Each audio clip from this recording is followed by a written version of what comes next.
est là. Vous allez vous présenter. Quelle est votre profession, s'il vous plaît? Chanteuse. Votre situation familiale? Je suis maman d'un petit garçon. Est-ce que vous avez une obsession dans la vie? Le temps. Et une devise? Il est bien d'avoir la foi, encore faut-il être croyable. Et votre prénom et votre nom? Boulay Isabelle. Bonjour Isabelle Boulay. Bonjour. Chanteuse québécoise, plus de 4 millions de disques vendus, beaucoup de tubes. Et ce nouvel album, le 13e du nom Bonjour. et le 10e d'inédit. Ça fait plaisir de vous rencontrer. Merci. Je suis Mais très oui. heureuse d'être avec vous parce que je vous regarde souvent. Du Québec? Oui, je vous regarde du Québec et je vous ai regardé en France, bien évidemment. Est-ce que vous allez bien? Je vais très bien. C'est toujours amusant de rencontrer pour la première fois quelqu'un, parce qu'on se fait une idée de la personne. On se dit, tiens, elle est peut-être grande, elle est peut-être ceci.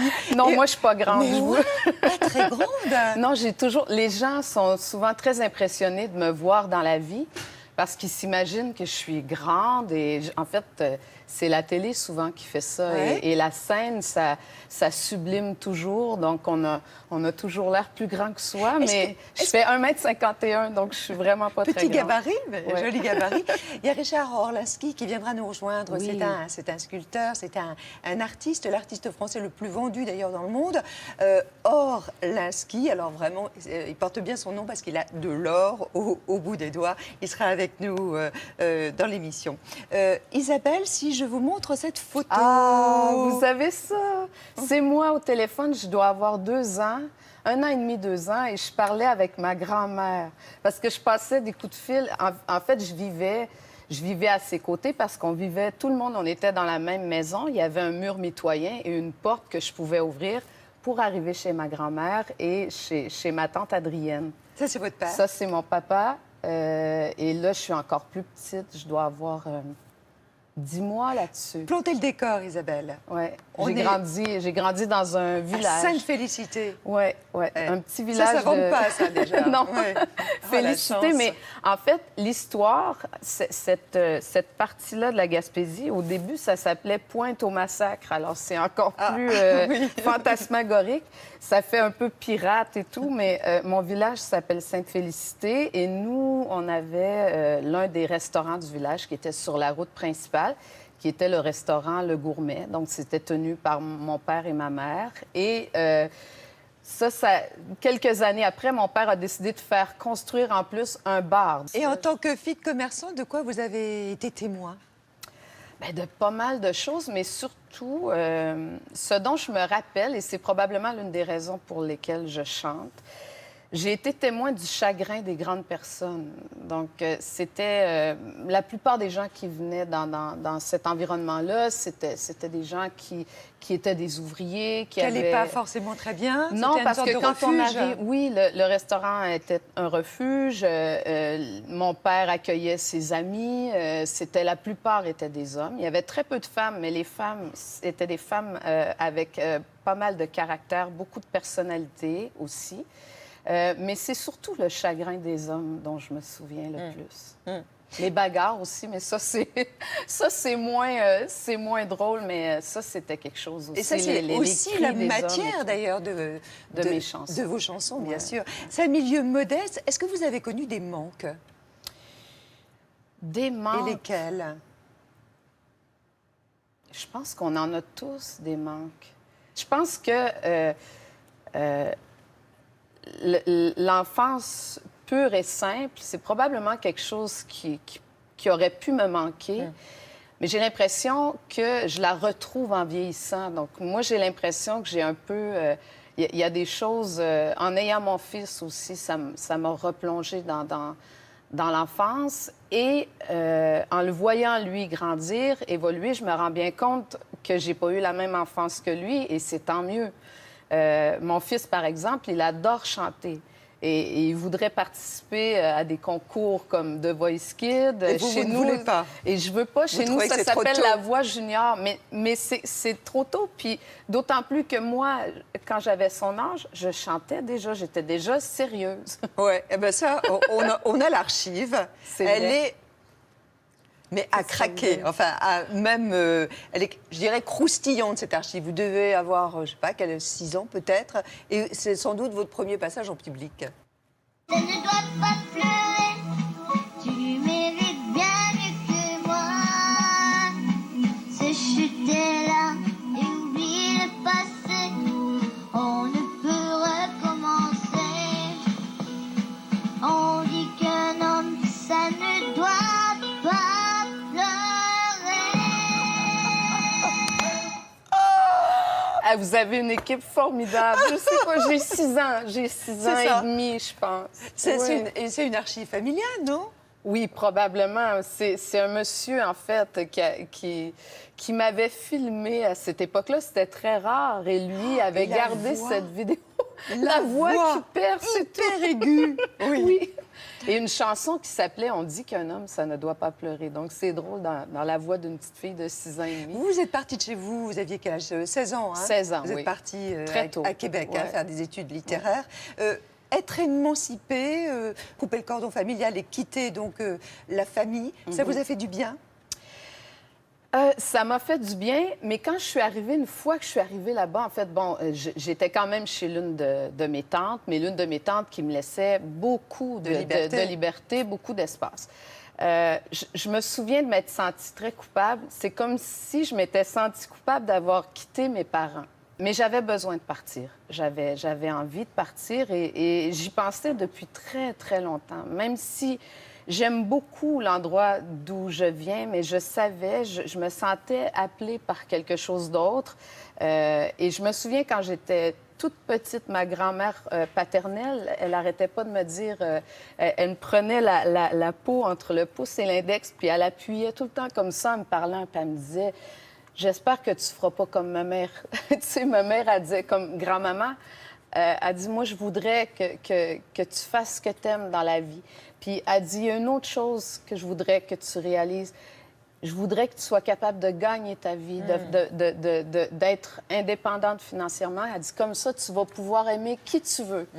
Et j'étais toute petite. Et donc, j'ai l'impression que ces paroles-là m'ont suivie toute ma vie. C'est comme un écho. Je les ai tellement entendues, elles y tenaient tellement que quelque part, tu sais, j'ai comme tenu cette promesse-là à son égard. Oui, vous avez exaucé son vœu, vous l'avez réalisé, son rêve. Votre portrait en 6 dates par Philippe Goeppers. Je me suis jamais considérée comme une chanteuse à voix. Et pourtant, c'est bien grâce à sa voix qu'Isabelle Boulay se fait connaître en 1991. Elle a 19 ans et remporte au Québec le Festival de la chanson de Granby. J'avais pas encore appris à canaliser mes émotions. Je me voyais trembler. 6 ans plus tard, Luc Plamondon et Richard Cochiante lui offrent son premier tube. Et la chanteuse québécoise conquiert le public français. Serge Ama, lui, ne l'oublie pas et réalise son rêve en 99. Chanter sur la scène de l'Olympia. Une première pour elle, tout comme ce baiser du chanteur. C'est pour ponctuer l'accord. Ouais, on va dire ça comme ça. Je ne sais pas si c'est un hasard, mais depuis, Isabelle adore chanter en duo. Avec Patrick Bruel. Et même avec sa mère. Faut lui dire maman. 2000, c'est la consécration. Elle signe son plus gros succès en France. Rien ne va mieux qu'ici-bas. Premier Olympia en tête d'affiche et 2 victoires de la musique. Je vous remercie de m'avoir laissé vous apprivoiser avec mes chansons.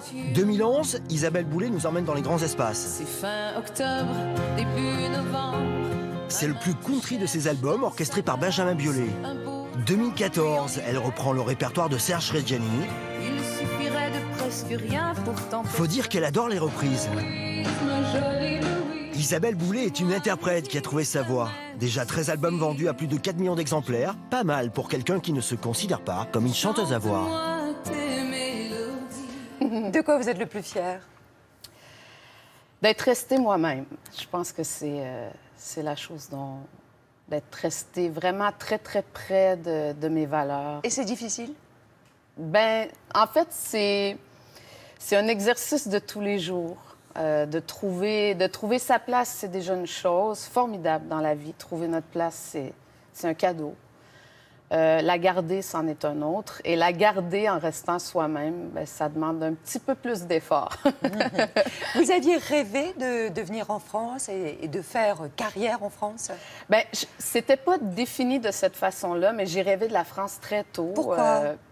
Parce que ma mère était probablement fascinée par les artistes de variété françaises.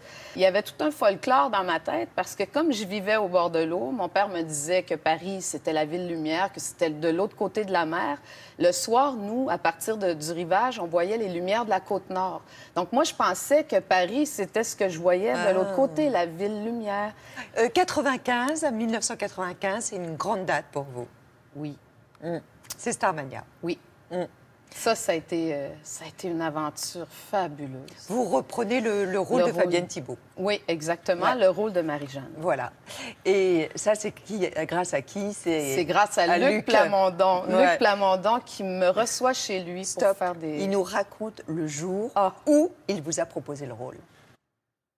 Le jour où j'ai offert le rôle de Marie-Jeanne dans Starmania à Isabelle Boulay, c'était en 1995. C'était au Palais des Congrès, directement devant 4000 personnes tous les soirs. C'est des grands débuts, là, sur scène. Ça, c'est incroyable. Un jour vous verrez la serveuse automate. Et pendant 2 ans et demi, 1 million de personnes l'ont vu chanter. Qu'est-ce qui vous a séduit chez elle? Sa voix d'abord, sa voix, mais c'est aussi ce visage, les grands yeux.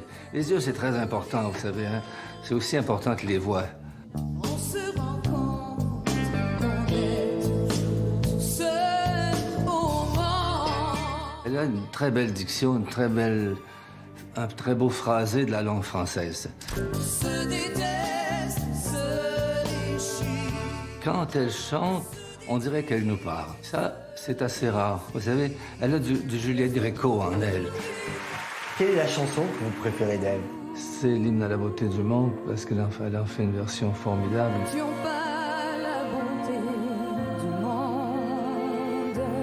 Cette chanson-là est un monument au Québec, mais elle l'a chantée beaucoup en France, Isabelle, et je l'en remercie. Je devrais continuer à la chanter aussi, bon, peut-être, jusqu'à ce que tout le monde la connaisse. Je t'embrasse très fort. Il est aussi parolier, bien sûr, de Notre-Dame de Paris, nouvelle version tournée d'ailleurs du 9 au 12 novembre au Palais des Congrès à Paris. La chanson dont il parle, c'est une chanson que vous avez d'ailleurs chantée hein, en hommage aux victimes des attentats. À Vimy. Et je l'ai chantée en fait dans mon spectacle de Reggiani. On faisait une pause dans le spectacle et j'interprétais cette chanson-là. Qui est une espèce c'est un hymne à la solidarité, à retrouver des valeurs humaines. Et je crois que le rôle d'un artiste, c'est d'essayer d'apporter ou d'amener les gens vers la beauté de la vie, vers la beauté des choses, bien sûr, mais surtout les connecter avec la beauté du monde. Parce que c'est vaste. Toute l'inspiration que l'on prend, elle est partout dans la vie. Et Isabelle, les attentats, que ce soit bien sûr le Bataclan, mais ce soit aussi Manchester, est-ce que ça vous a fait modifier votre attitude, votre comportement par rapport à la scène, par rapport au public, par rapport à ces événements-là? Moi, je dirais que ça a plutôt... ça a renforcé une conviction que j'ai. Et je pense que plus que jamais, il faut vivre. Il faut vivre. C'est la seule chose qui nous reste. Est-ce que vous appréhendez, vous, de monter sur scène, désormais? Non. Non, moi, j'ai pas peur. Je me souviens, en fait, quand on a commencé la tournée Reggiani ici en France, la première ville où on a joué, c'était une ville qui avait été listée sur... en fait, c'était une ville qui était un peu... fragilisée, ou en tout cas, on avait menacé de commettre des attentats dans cette ville-là en particulier. Et moi, j'ai quand même demandé à mes musiciens, mes techniciens, à toutes les personnes qui S'ils m'entouraient, étaient d'accord. s'ils étaient d'accord pour qu'on fasse les spectacles. Et tout le monde s'est tenu debout. Et j'ai dit, moi, j'y vais de toute façon. Et je pense qu'il faut se tenir debout et il faut surtout se tenir la main les uns les autres. Être solidaire. Oui. C'est la chose la plus... C'est la meilleure réponse à cette violence. Mais c'est triste de voir que, quelque part, notre humanité, elle évolue pas tant que ça dans son cœur profond. La barbarie continue. Ça continue. On le disait, bien sûr, une voix, mais vous vous dites, vous, plutôt chanteuse réaliste et non pas chanteuse à voix, parce que maintenant, c'est assez péjoratif. Mais moi, je suis ravie qu'on me prenne pour une chanteuse à voix. Non, ça me fait vraiment plaisir. Ça me fait vraiment plaisir, mais je me considère plus comme une diseuse, quelque part. Oui, d'ailleurs, Luc dit bien, il vous compare à Joël À Gréco. Gréco, quand même. C'est comme, pour moi, c'est la grande dame. C'est la grande dame de la chanson. Là, votre voix, vous la travaillez? Non. Non, Ah ouais. je travaille pas beaucoup ma Elle est voix. naturelle. Oui, puis à chaque fois que je l'ai travaillée, ça a donné plutôt des résultats. Ça l'abîmait plus qu'autre chose. Qu'est-ce ma qu'elle voix. dit de vous, votre Ma voix? Ouais. Je sais pas. Elle me trahit beaucoup, en tout cas. C'est surtout c'est entre les... C'est comment la voix se module. Je l'ai d'ailleurs déjà perdu, ma voix, à un moment de ma vie qui était extrêmement difficile. La voix, ça suit la ligne des émotions. Donc en fait. le mental, Le mental, l'affect. l'émotion. L'affect. Ouais, l'affect. La voix, la mienne, en tout cas, elle est vraiment très, très liée à mon affect. Vous êtes amusé pendant les 2 saisons de La Voix, puisque ça s'appelle La Voix Ouais. au Québec, et avec ouais. juste raison, alors qu'ici, ça s'appelle The Voice. Vous auriez pu y participer, vous, à vos débuts? Vous auriez aimé? Bien, je pense ça existe. que j'ai l'impression que j'y aurais participé. C'est sûr qu'aujourd'hui, je pense que j'aurais eu moins d'audace à l'âge que j'ai de me présenter dans un concours comme celui-là. Là, on vous voit, hein, Oui. on vous voit. Ah! Ouais. Ah, mon Dieu! Oui. C'est avec Abigail, qui est... Il a En fait, gagné? c'est cette jeune fille, c'est Elle la a petite gagné. fille de Marie Cardinal, l'écrivaine. Je l'ignorais, mais non, elle a Oui, pas. parce que c'est à l'aveugle, évidemment. Elle était dans mon équipe, mais non, elle a pas gagné. Mais j'aime vraiment, j'aime ça faire la voix parce que ça me permet de rencontrer des gens exceptionnels. Moi, je trouve qu'une voix, c'est une empreinte et ça parle de l'humain qu'il y a derrière. Et c'est ça qui me fascine. Et c'est bien l'idée de choisir la personne à l'aveugle? Ah oui. C'est un vrai plus? C'est un grand plus.